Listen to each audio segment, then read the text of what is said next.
Hola, mi nombre es Alison Rodríguez. Pues yo les voy a hablar acerca de las generalidades de la genética. La genética es la rama de la biología que estudia los patrones, la expresión y la evolución de los genes. ¿Y qué son los genes? Los genes son la unidad básica de la información genética, los cuales están compuestos por ADN y en menor por ARN. Y estos sirven para fabricar proteínas. Ajá. El ADN o ácido desoxirribonucleico tiene la información para terminar la formación de las proteínas. Es un nucleótido de base nitrogenada de purinas, que son la adenina y la guanina, y de pirimidinas, que son la citosina y la timina. Y por otro lado, el ARN o el ácido ribonucleico tiene bases nitrogenadas, que son la adenina, guanina, citosinas y el uracilo. Todos los genes y el conjunto de ADN se agrupan dentro del núcleo y lo hacen de una manera muy comprimida, muy bien estructurada en forma de cromosomas. Ahora, bueno, vamos a redefinir qué es cromosoma. El cromosoma es una estructura altamente organizada formada por ADN y proteínas que le ayudan a amarrarse y que contiene la mayor información genética. Nosotros los humanos tenemos 46 cromosomas, de los cuales 23 cromosomas vienen de la madre en el espermatozoide y los otros 23 vienen del padre en el espermatozoide. Ajá. Los cuales estos a su vez se dividen en dos grupos, que son los 22 pares de cromosomas autosómicos o autosomas y un par conocidos como los cromosomas sexuales, que sería como X y Y. Ajá, y les voy a explicar cómo es eso. Bueno, pues en una mujer eh, normal posee un cariotipo 46, que sería de que 46 cromosomas y un componente sexual XX. Ajá.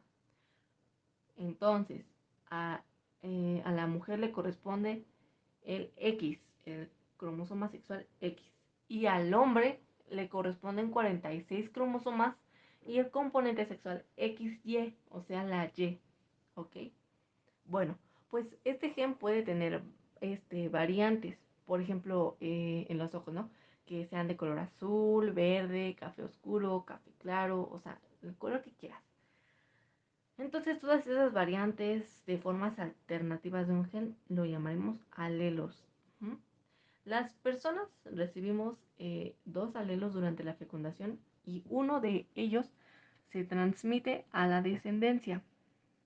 Este par de alelos se agregan en la división celular meiótica y al final se quedan con un alelo por gen. ¿En qué consiste la división celular meiótica? Pues bueno, esta consiste de una serie de fases, la cual la primera es la interfase, donde los cromosomas se duplican y se fabrican los organelos y se distribuyen en dos células hijas. Luego sigue la profase, donde desaparece la membrana nuclear y los centriolos migran hacia polos opuestos. De ahí la metafase, donde se alinean los cromosomas son X, ¿ok? Donde se alinean los cromosomas, se adhieren a los microtúbulos y se preparan para transferirse. En la anafase, las cromatidas de los cromosomas se separan, o sea, ya no son X, sino que se los cortas a la mitad y ya, se separan. Ajá. Y como último, la telofase es donde se separa la célula madre y aparecen las células hijas. Bueno, pues ahora, para estudiar pues los alelos, los podemos nombrar de la forma que de A mayúscula y A minúscula. Ajá. Nosotros, por ser diploides, podemos tener ya sea A mayúscula, A mayúscula, A minúscula, A minúscula o A mayúscula y A minúscula. De tal modo que si presentamos A mayúscula y A mayúscula o A minúscula y A minúscula, se le denomina esto homocigosis. Y si son distintos, o sea, A mayúscula y A minúscula, se le llama heterocigosis.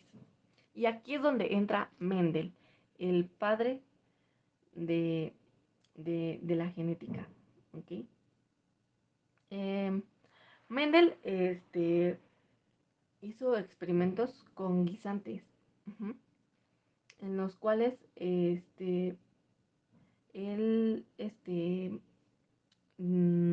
le nombró al guisante amarillo A mayúscula y al verde A minúscula. Ajá, en su primer experimento, él juntó ambos guisantes, amarillo y verde, y con él obtuvo guisantes amarillos. Ajá, o sea, hizo A mayúscula y A minúscula es igual a amarillo. Pero eso no quiere decir que entonces el verde se esfumó, no, sino que el verde está escondido. Y por tal motivo podemos decir que el alelo A mayúscula es imponente y por lo tanto es el dominante sobre el alelo A minúscula, que este es el recesivo. Y de aquí surgió la primera ley de Mendel, la cual es la de la uniformidad, que dice que al cruzar dos individuos de razas puras, toda su descendencia en la primera generación será fenotípicamente y genotípicamente igual. ¿Ok? Luego de eso cruzó los guisantes A mayúscula y A minúscula con otros iguales, o sea, guisantes A mayúscula y A minúscula. Y con él obtuvo que de cada cuatro, tres eran amarillos y uno verde. Ajá, y esto puede ser comprobado también con el cuadro de Punnett, ¿ok? Y así fue que surgió la segunda ley, que es la de la segregación, donde dice que el gen recesivo se va a expresar en la segunda generación en una proporción. Y así, sucesivamente, Mendel hizo experimentos y así fue como encontró las leyes de la genética. Ya por último, la última ley fue la de transmisión independiente, que dice que hay rasgos heredados que se obtienen de manera independiente unos de otros sin seguir un patrón establecido y no afectan con la transmisión de otros rasgos. Ahora vamos a hablar de lo que es el genotipo y el fenotipo. El genotipo es la combinación de alelos de un gen determinado en una persona y el fenotipo son las características físicas y las relaciones de denominación entre los alelos. Entonces, el fenotipo es lo que ves y el genotipo es lo que no ves. ¿Ok? Entonces, el conjunto de todos los cromosomas, los genes, todo el ADN de un ser humano es nombrado o considerado como el genoma. Por último, hablaremos de las enfermedades genéticas que pueden ser de diferentes tipos, como es anomalías en los cromosomas, defectos de un gen único, problemas de factores múltiples o problemas teratogénicos. Algunos ejemplos de este es, por ejemplo, la distrofia muscular de Duchenne, el cual afecta más a los varones y es causado por mutaciones en el gen DMD, que codifica la proteína muscular distrofina. Algunos síntomas son retraso del desarrollo motor, no pueden caminar bien ni correr, tienen problemas respiratorios y problemas para interactuar con otras personas. Otra es el síndrome de Leishman, que se transmite como un rasgo ligado al sexo o rasgo ligado al cromosoma X. Igual se presenta más en varones y este síndrome no tiene, bueno, las personas que lo presentan no tienen o tienen muy poca cantidad de enzimas de HPRT, que es una sustancia que necesita el cuerpo para reciclar la purina. Y sin esta se acumulan en el cuerpo niveles anormales altos de ácido úrico. Y por último tenemos la hemofilia, que es un problema donde la sangre no coagula como debería y puede causar problemas como sangrado excesivo después de una lesión o cirugía y también sangrado repentino dentro del cuerpo. Ajá. Y pues bueno, eso sería todo de mi parte.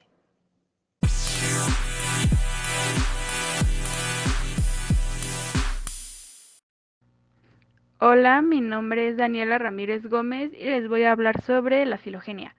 La filogenia es la rama de la biología que se va a encargar de estudiar el origen y evolución de los seres vivos. Va a intentar rastrear la historia evolutiva de toda la vida del planeta y se basa en la hipótesis filogenética de todos los organismos vivos que comparten un ancestro en común. Va a estudiar las relaciones entre organismos a partir del ADN y del ARN. En la información obtenida va a ayudar a obtener una mejor evolución sobre las distintas especies del planeta. Para adentrarnos un poquito más en el tema, les voy a hablar sobre los organismos unicelulares. Los organismos unicelulares pueden desarrollar ciertas funciones neuronales siempre y cuando una célula cumpla con un solo criterio, que sea excitable. La célula genérica, entre sus funciones, tiene que cumplir el de irritabilidad y excitabilidad. La irritabilidad celular quiere decir que una célula reacciona ante un estímulo, y la excitabilidad también es reaccionar ante un estímulo. Una sola célula va a tener las funciones digestivas, de protección y neuronales. Estos seres vivos su representante más conocido es la ameba y su membrana citoplasmática va a permitir la comunicación e interacción con el mundo externo. La irritabilidad se ve en la membrana y va a cambiar su estructura de acuerdo a medida que el medio externo se pueda presentar algún estímulo. Y la excitabilidad va a ser la respuesta a un estímulo que va a liberar energía potencial que está almacenada en un sistema, que lo va a ir alejando de un estado previo de reposo. La conductividad va a ser la capacidad de conducir o transmitir energía y la contractibilidad va a ser la propiedad de acortar la longitud en una dirección determinada y pueda volver a su tamaño original cuando ésta lo desee. El sistema reticular es un grupo de células que deciden vivir juntas y se reparten tareas, ya sea de protección, de alimentación y otras que las sostienen. Unas más hacen un sistema nervioso muy simple, sin jerarquías. Es tan solo una red de células que se conectan y reaccionan entre sí. Nadie tiene el control y solo responden a un estímulo genérico con una respuesta genérica. Es característico en animales radianes y simétricos como son la medusa y la estrella de mar. Estos organismos tienen una red de neuronas que va a controlar y reaccionar entre sí, y ninguna de ellas va a tener el control, solamente van a responder a un estímulo con otra respuesta. Estas tampoco tienen un control central, los impulsos son bidireccionales y el estímulo es un punto que se va a propagar por todo el organismo. La cefalización va a ser la capacidad que tiene un organismo de dirigir todo su cuerpo hacia la zona donde se encuentra ubicado el encéfalo a medida que una organización se va haciendo más compleja y va a requerir mecanismos de relación y de control más complejos. Para esto se va a aprovechar la simetría de algunos animales. A medida que un organismo multicelular se hace más complicado, es necesario tomar mecanismos de relación y control más elaborados. Por lo menos se requiere un nivel de jerarquía en el sistema nervioso. Entonces empieza, entonces empieza el concepto de central y periférico. Las células nerviosas se agrupan en regiones que tienen respuestas más elaboradas, como son disparos rítmicos y no generalizados. Cefalización. Evolutivamente, esto provocó que los organismos sensitivos más complejos se concentraran alrededor de los sistemas digestivos, boca y por ende el sistema nervioso subyacente se hiciera más complejo que en las regiones opuestas, aún más cuando su locomoción es en dirección a su eje mayor. La encefalización es el aumento de tamaño del ganglio anterior en sistemas nerviosos, ya que estaban centralizados, fueron los primeros indicios de la formación de un encéfalo y muchos invertebrados son ejemplos de esta etapa. Los sistemas encefalizados tienen grandes variaciones en insectos, aneleidos y cefalópodos. Los sistemas para los que se conectan ya no son sensoriales, sino que también requieren conectar con sistemas motores como patas y alas, por lo que el mismo encéfalo primitivo se divide en tres regiones especializadas: protocerebro, deutocerebro y tritocerebro. Telecefalización. El diencéfalo requiere sistemas de interrelación y control superior, y evoluciona una parte del encéfalo que se llama corteza cerebral. A estas alturas todo el sistema nervioso está cubierto de hueso, el cráneo y la columna vertebral. Es necesario que la corteza crezca, no crecer en volumen, sino que empieza a circunvolucionar. En algunas especies, la humana en particular, extiende y cubre completamente el encéfalo. A este proceso se le llama telencefalización. Es muy marcado en primates y cetáceos y alcanza su máxima expresión en humanos. Los mamíferos.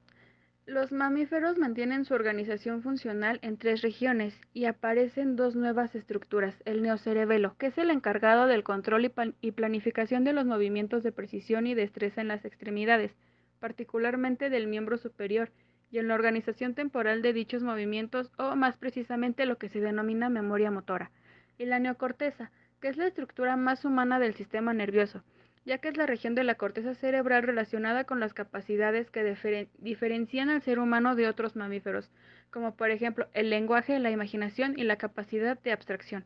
En la mayoría de los mamíferos, estas estructuras no son particularmente grandes, y en el humano son las que ocupan más espacio. El tallo cerebral, aunque no se le considera así en el estudio de la anatomía humana, en realidad es el cerebro más viejo. Los sistemáticos lo consideran como el cerebro reptiliano, puesto que tiene todos los elementos de el cerebro de uno. Maneja funciones básicas como la respiración, ciclos circadianos, entre otras. Y el sistema límbico. Entre el tallo cerebral y la corteza se le conoce como arquicorteza, aunque algunos se refieren a ella como el cerebro mamífero. Hola compañeros, ¿cómo están? Mi nombre es Dante Quiroz y yo les estaré hablando de la ontogenia. Bien, empezaremos dando su definición dada por la RAE, que es en la biología el desarrollo del individuo referido en el periodo embrionario. Para establecer su significado del término ontogenia, lo primero y más importante es llevar a cabo su origen en la etimología. Nos referimos que deriva del término griego, ya que se encuentra conformado por varios elementos, que es ontos, que se traduce como ser, llenos, como raza y origen, y el sufijo ia, que se utiliza para cualidad. La ontogenia es una rama de la biología que describe el desarrollo de un organismo desde la fecundación por la fusión de gametos masculinos y femeninos para la conformación de un cigoto durante la reproducción sexual hasta su creación total, pasando por la forma adulta. La ontogenia es estudiada por la biología del desarrollo. Es más específico que la ontogenia es la historia del cambio estructural de una unidad sin que ésta pierda su organización.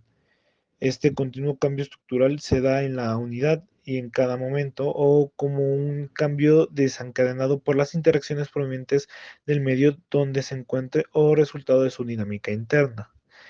El desarrollo animal u ontogenia cumple con dos funciones principales, que es generar diversidad celular, diferenciación a partir de un huevo fecundado, en este caso de los cigotos, y organiza los tipos celulares en tejidos y órganos, morfogénesis y el crecimiento, además de asegurar la continuidad de la vida de una generación a la siguiente, o sea, la reproducción.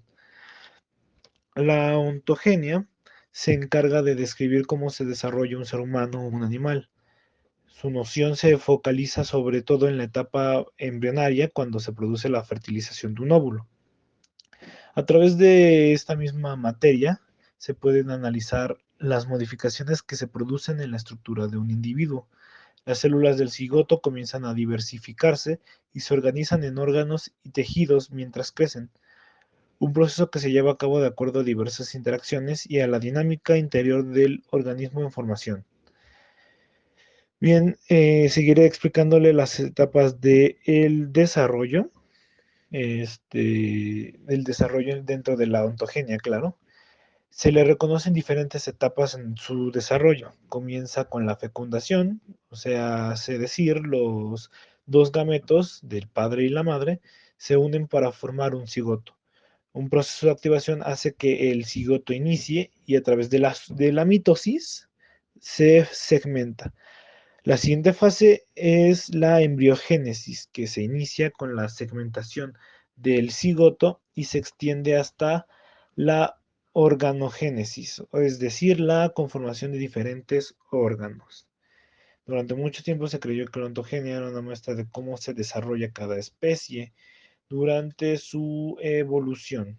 En ocasiones, la ontrogenia y la filogenia solían confundirse. No obstante, aunque puede tener unas palabras en comunes, como lo es genia, son diferentes. En concreto, la manera más sencilla de entender que la separa de la siguiente manera. Mientras que la filogenia viene a encargarse de estudiar la evolución del hombre, la evolución de nuestra especie o de una especie en concreto, la ontogenia hace lo propio, pero con un solo individuo. Es decir, mientras que la ontogenia analiza el desarrollo de un solo individuo, La filogenia estudia toda la historia evolutiva de un grupo biológico. Para ser más específico, se puede decir que la ontogenia puede explicar cómo se desarrolla, en este caso, bueno, por ejemplo, un simio, mientras que la filogenia estudiará todo toda la base evolutiva de esa misma especie de simio.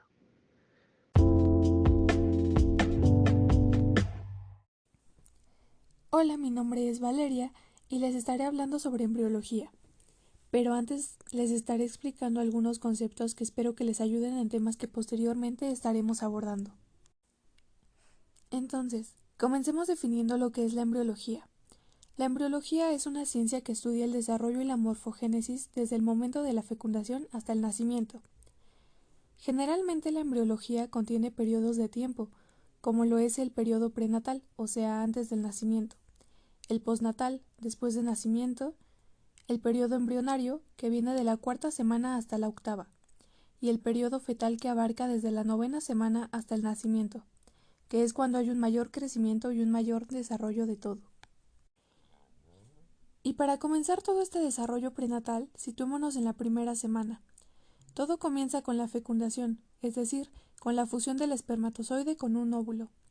Este proceso dura aproximadamente 24 horas y tiene lugar en las trompas de Falopio. Da origen al cigoto y gracias a este cigoto es que surge la vida. El segundo día ocurre la segmentación. El cigoto sufre una serie de divisiones mitóticas que aumenta su número de células, y estas células que resultan de la división reciben el nombre de blastocito. Blasto significa inmaduro y cito quiere decir cavidad. La tercera segmentación da como resultado 4 blastómeras. En este momento es cuando se produce el proceso llamado compactación y permite una mayor interacción entre las células.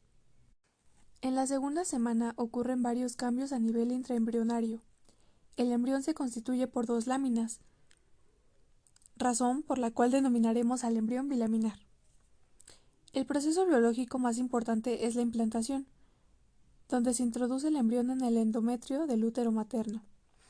Esta semana sigue constituyendo el periodo preembrionario. En la tercera semana aparece un embrión bilaminar. El evento principal es la gastrulación y este embrión persiste en el útero. Con esta semana finaliza el periodo preembrionario. Más o menos entre la 4ª y la 8ª semana, el embrión obtiene una forma cilíndrica y deja de tener una configuración laminar. Este proceso biológico natural es la organogénesis, que es cuando se empiezan a formar parte de todos los órganos del embrión que van a formar los futuros sistemas de este. El embrión sigue en el útero y estas semanas reciben el nombre de periodo embrionario. Durante todo el desarrollo embrionario se dan 5 procesos muy importantes conocidos como mecanismos morfogenéticos. Estos mecanismos nos permiten alcanzar la forma característica del embrión y el desarrollo de los esbozos de la mayor parte de los órganos del cuerpo. Y estos son: 1. Inducción. Es un proceso por el cual un tejido embrionario incita a otro a un cambio. 2. Diferenciación. Celular. Es el proceso biológico que conlleva a la formación de las diferentes clases de células a través de un incremento de la complejidad morfológica y funcional. 3. Crecimiento. Es el aumento de tamaño y de volumen de las diferentes partes de los órganos del embrión. 4. Migración. Es el movimiento por el cual un grupo celular se desprende de su sitio de origen y se traslada a otro sitio. Y 5. La muerte celular programada. Este es un fenómeno programado que produce cambios ultraestructurados en la célula, los cuales conducen a su destrucción. Bueno, el siguiente tema del que vamos a hablar es el sistema nervioso embrionario. Este es un sistema que se desarrolla a partir de la tercera semana de gestación, lo que conocemos como placa principal, que vendría siendo el electrodermo embrionario, el mesodermo embrionario y el endodermo embrionario. Esto forma lo que se conoce como placa neural, y esa placa neural va a imaginarse, y al imaginarse va a formar el surco denominado surco neural. Toda esta inducción del sistema neural se conoce como neurulación, y gracias a sustancias y a un gen denominado BMP, este es el inductor para la formación de la columna vertebral como también para la médula espinal. Bueno, retomando el tema, el surco neural va a desarrollarse más y va a formar lo que se conoce como neural. Este tubo va por dentro, pero por fuera están cubriéndose de somitas, y estas somitas son específicamente sustancias mesodérmicas. El neuroporo caudal o el neuroporo posterior siempre se va a cerrar 3 días después, o sea, el día 28. A partir de eso es que se va a inducir la formación de las vesículas primarias. Al formarse el tubo neural con su médula espinal ya casi formada, hacia arriba en el pliegue neural se va a formar lo que se conoce como vesículas primarias. Esas vesículas primarias se conocen como prosencéfalo o también proencéfalo, dependiendo de la nomenclatura que éste involucra. Parte del proencéfalo son los hemisferios cerebrales, la corteza y núcleos basales. Otra de las vesículas es el mesencéfalo y la última es el romboencéfalo. Estas son las 3 vesículas primarias. Estas tienen que ver con los órganos que se encuentran por encima de la médula espinal.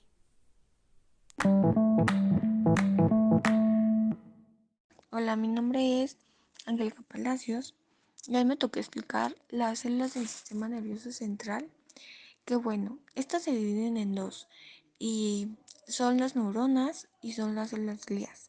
Las neuronas son células básicas y el componente principal del sistema nervioso, ya que ellas reciben, procesan y transmiten información a través de señales químicas y eléctricas que gracias, que esto pasa gracias a la excitabilidad eléctrica. Además de esto, las neuronas tienen la capacidad de comunicarse con precisión y rapidez a larga distancia con otras células, ya sean nerviosas o musculares o glandulares. En la estructura de las neuronas, pues primero encontramos el soma. El soma o cuerpo neuronal, que corresponde al núcleo y el citoplasma. Contiene la maquinaria celular necesaria para la producción de péptidos y proteínas. También encontramos las dendritas, que son prolongaciones cortas y abundantes que nacen desde el soma. Y su función es percibir la información desde una neurona a partir de un estímulo. La siguiente parte es el axón. El axón es una delgada y extensa prolongación que nace a partir del soma neuronal y su principal función es conducir el impulso nervioso hasta otras células y en la región distal. De este axón encontramos la última parte, que es la terminal sináptica, que es la región donde se produce la sinapsis, es decir, el sitio donde sucede la comunicación de transmitir una célula información a otra. Los tipos de neuronas son 4 y se clasifican según su forma celular. La primera son las neuronas bipolares, que se caracterizan por tener dos prolongaciones a partir de un soma neuronal. Una de estas prolongaciones se encarga de recibir información y la otra transmite información a la siguiente célula. El siguiente tipo de neurona son las unipolares, que se caracterizan por tener una sola prolongación que nacen del soma, pero que posteriormente se dividen en 4 prolongaciones. Una es de entrada de información y la otra es de salida de información. El tercer tipo de neurona es la multipolar. Eh, es una neurona más abundante en el sistema nervioso, ya que se caracteriza porque del soma salen muchas dendritas y además posee un axón que para la transmisión de impulso nervioso. Por último, encontramos la neurona piramidal, que posee abundantes prolongaciones y estas se caracterizan por ser muy ramificadas. Estas células piramidales son muy importantes, sobre todo a nivel de la corteza cerebral, del hipocampo y la amígdala. Y bueno, vamos a empezar a explicar qué son las células glías. Bueno, las células glías las podemos clasificar de acuerdo a su origen embriológico. Por ejemplo, tenemos las células gliales que se derivan del neuroectodermo formado en células de categoría macroglia. En ellas se encuentran los astrocitos oligodendrocitos y las células ependimarias. Su función de la glía es interactuar estructuralmente y funcionalmente con las neuronas, modulando la reacción de estas y regulando el equilibrio líquido y metabólico energético de las neuronas de nuestro sistema nervioso. Dentro del dentro de la categoría de macroglia encontramos a los astrocitos, que estas células se encuentran distribuidos en todo el sistema nervioso central y las podemos dividir en dos categorías: los astrocitos protoplasmáticos y los astrocitos fibrosos. Los astrocitos protoplasmáticos se encuentran en la sustancia gris y los astrocitos fibrosos se encuentran en la sustancia gris y en la sustancia blanca. Los astrocitos tienen como característica muy peculiar que poseen múltiples prolongaciones que toman contacto con diferentes estructuras neuronales y también interactúan con vasos sanguíneos. Por lo tanto, tienen múltiples funciones. Entre las más importantes se encuentra el ofrecer un tampón metabólico y cumplir la función de desintoxicador celular, evitando el daño neuronal. Además de estos, también puede cumplir una función de aislante eléctrico en la conducción nerviosa. Además, por su interacción con los vasos sanguíneos, cumple una función de barrera, regulando el transporte de macromoléculas desde la sangre hacia las células neuronales. Y lo más importante es que los astrocitos son principales células responsables del proceso de reparación y formación de cicatrices en el cerebro. Los siguientes son los oligodendrocitos, que son células gliales que tienen como característica que es una célula con múltiples prolongaciones que literalmente envuelven a los axones neuronales. Por lo tanto, la terminación citoplasmática de los oligodendrocitos rodean a los axones de las neuronas formando una mielina. Cada oligodendrocito es capaz de mielizar numerosos internodos sobre los múltiples axones. Hay una característica muy básica en los diferentes trastornos adquiridos de la mielinización, como por ejemplo en la esclerosis múltiple. Las células epidimarias cubren el sistema ventricular y tienen una estrecha relación con las células cuboidales que forman el plexo coroideo. Las células ependimarias se asocian frecuentemente con una proliferación local de los astrocitos subependimario y además producen pequeñas irregulares en las superficies ventriculares, denominadas granulaciones ependimarias. Determinados agentes infecciosos, especialmente el citomegalovirus, puede producir una extensa lesión ependimaria. Finalmente, la última categoría celular de la glía corresponde a la microglia, que son las células derivadas del mesodermo, cuya función es establecer un sistema macrofágico, macro- macrofágico fijo en el sistema nervioso central. Es decir, el sistema de células de defensa inmunológica que cumplen la función de promover el proceso de neuroinflamación como una medida fisiológica de defensa ante la agresión de células neuronales. Este proceso de defensa ocurre gracias a diferentes procesos celulares llevados a cabo por la microglia.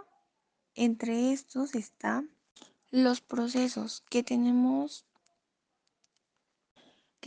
a la proliferación del número de células microgliales.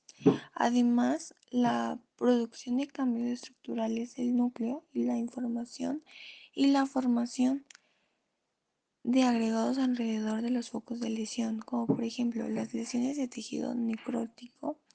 Además de esto, participan en la modulación de una reacción inmunológica en el sistema nervioso central, llamado la neuronofobigia, en la cual las células de la microglia rodean y encapsulan a las células neuronales que se encuentran en un proceso de muerte celular.